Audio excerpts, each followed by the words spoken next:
All right, everyone, buckle up, because things at Liverpool have gone from bad to absolutely nuclear. After Mo Salah blasted the club saying he was thrown under the bus, the fallout has been insane.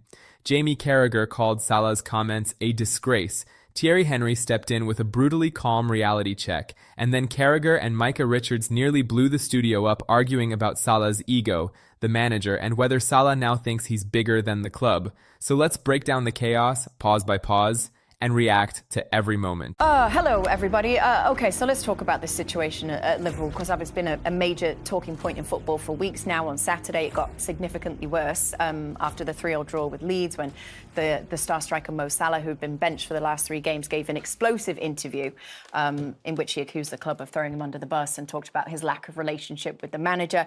Jamie, you addressed Mo Salah's interview when you were on British TV. You called it disgraceful. You said it was a very calculated move and it was aimed at doing the maximum damage. Since you said all of that, which was only last night, Mo Salah posted on social and posted this. It might not surprise you that Jamie also got in the comments. I don't know if we've got a shot of that as well, but I believe your reply to this went something along the lines of, "I've never wanted Liverpool to win a game of football more. Come on, you mighty Reds." Yeah. Why are you being petty, Jamie? What's wrong? Why are you getting involved in this? I wasn't replying to that, by the way. I replied to somebody else's post. The people I work for on British TV. Right. What can you clarify your comments? What do you mean by that? I am really desperate for Liverpool to win today. For the manager, I'm the same as Mo Salah. I've got no relationship with the manager. I don't know him that well. But I think what happened there and how he spoke about the manager, I'm desperate for him to win tonight, just for him. And then also the supporters who've gone over there who are not Mo Salah fans, they're not Jamie Carragher fans, they support Liverpool. Whoever the manager is, whoever the supporter is, they support the club. And I just want them all to win because, as I said, there's been a lot of focus, understandably so, in the last couple of days on Mo Salah's comments. But, you know, the manager's got to answer questions in the press conference constantly. Alisson Becker, who showed great leadership, I think, last night as well, in the press conference. He was getting asked about his mate, Mo Salah, obviously, in his comments, but he wants to defend him and also defend the club and the manager as well. So it was not an easy position for him. So, yeah, I'm desperate for them, to get the result tonight, yeah. And obviously I had me say on it last night. I don't want to revisit that. But I was a little bit frustrated when I saw that post today. What's wrong with it? He doesn't mention Liverpool tonight playing in the game. Liverpool are playing a big game tonight. That's more important than anyone in the San Siro, and they need to get a result because of the result they had last time when Mo Salah was playing against PSV. So if he put a comment like, "Good luck to the lads tonight," he may not have meant it, I don't know. But Liverpool have got a huge game tonight, and he puts out a social media post like that, which he hasn't posted for the last 6 weeks, so I'm told. I don't follow Mo Salah for obvious reasons. But in the last 6 weeks... Did he remove you as a follower? Probably. But in the last 6 weeks, Liverpool have been going through one of the worst runs they've had since the 1950s. He hasn't posted then and come out in support for the manager or the club or the team or give any sort of, hope going forward for his supporters. He does it this morning about himself. Do you have an opinion either side of this? Yeah, I do.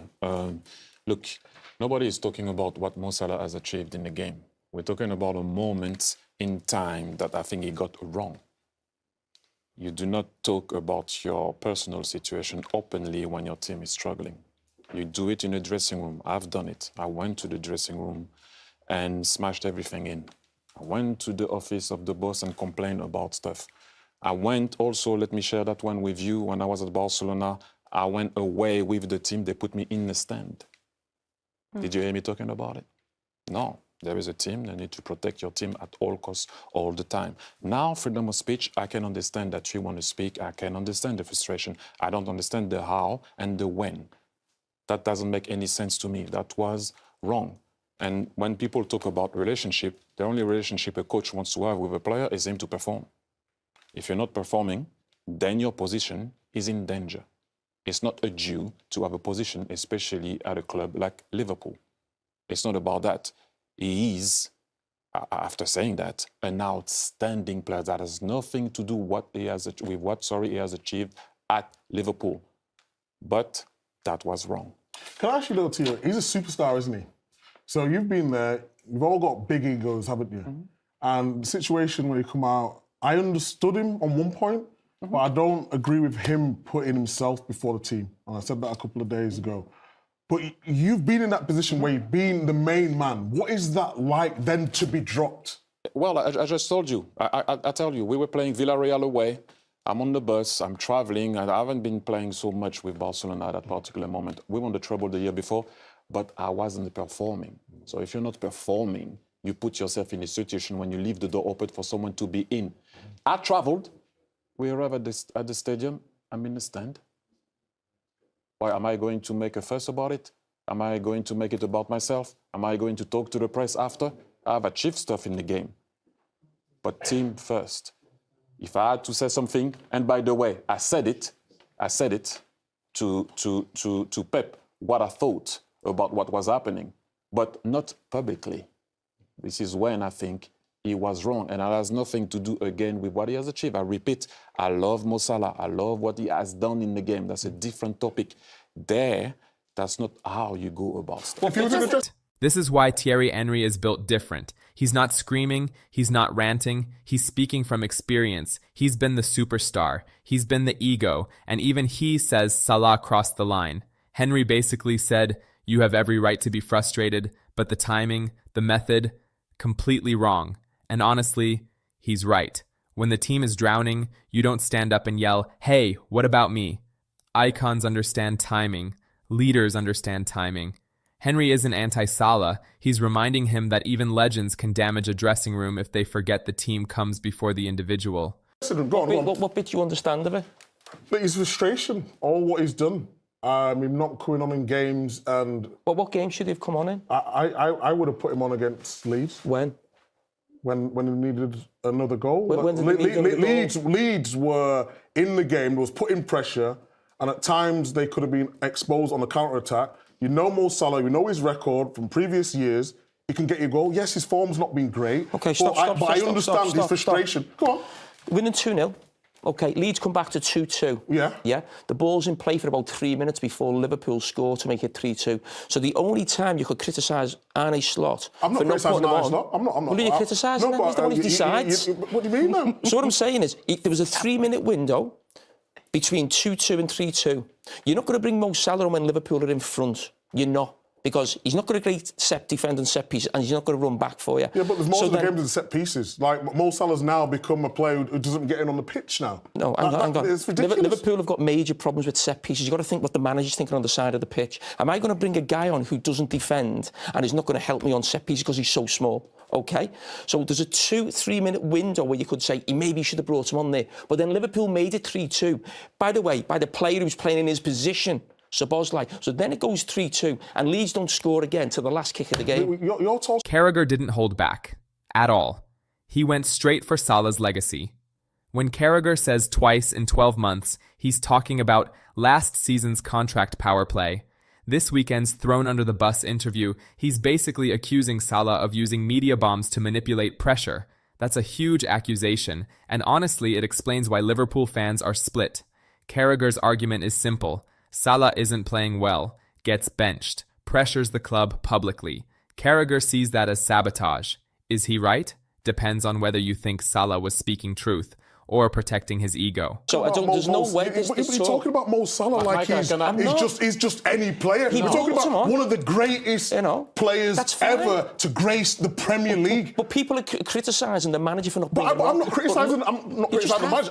I'm understanding the frustration of Mo Salah wanting to come on the pitch. I've said he's wrong. I said he's wrong for the way I still think he's wrong for coming out and said that. So I agree with that point. But I also understand that the calibre of player he would want to play, he would be frustrated. We've all got that frustration. Correct. But when we're looking at the manager and there's people out there, he should bring him on, without looking at the context.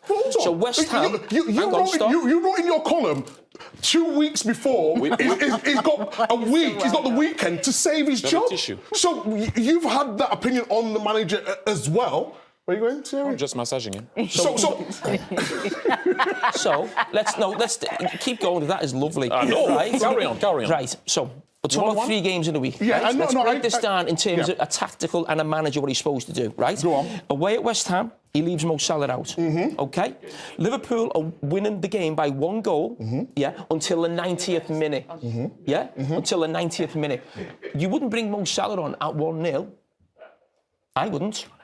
Why would you bring Mo Salah at 1-0? Because you need to not concede. So again, he doesn't defend and he's not great at set pieces. Liverpool score in the last minute, okay? Yeah. Yeah, so the game's over. No time to bring him on. The next game, Liverpool plays Sunderland, okay? Yeah. Yeah. Who does he bring on first at half-time when the game's 0-0? Yeah. Mo Salah. Yeah, okay. So the only time he had a chance to bring him on, he brought him on. There's more. When you're in a game, Joe, and you're a pundit, Jim, you know that there's more than one way to skin a cat, isn't there? So you don't need to just be defensive. You bring an offensive player to change the game offensively also. Yeah. Who won?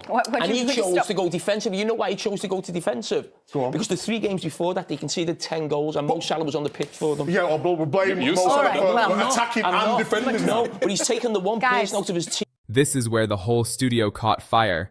Micah Richards steps in, defending Salah, saying you don't treat legends like they're expendable. And boom! Carragher snaps back, basically saying, I don't care who he is, Salah can't defend, he's not helping the team, and right now Liverpool needs structure, not superstar privilege. This is the heart of the debate. Micah says superstars deserve different treatment. Carragher says, not when the team is collapsing. Honestly, they're both right, and that's the problem.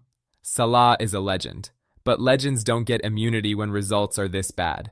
So here we are.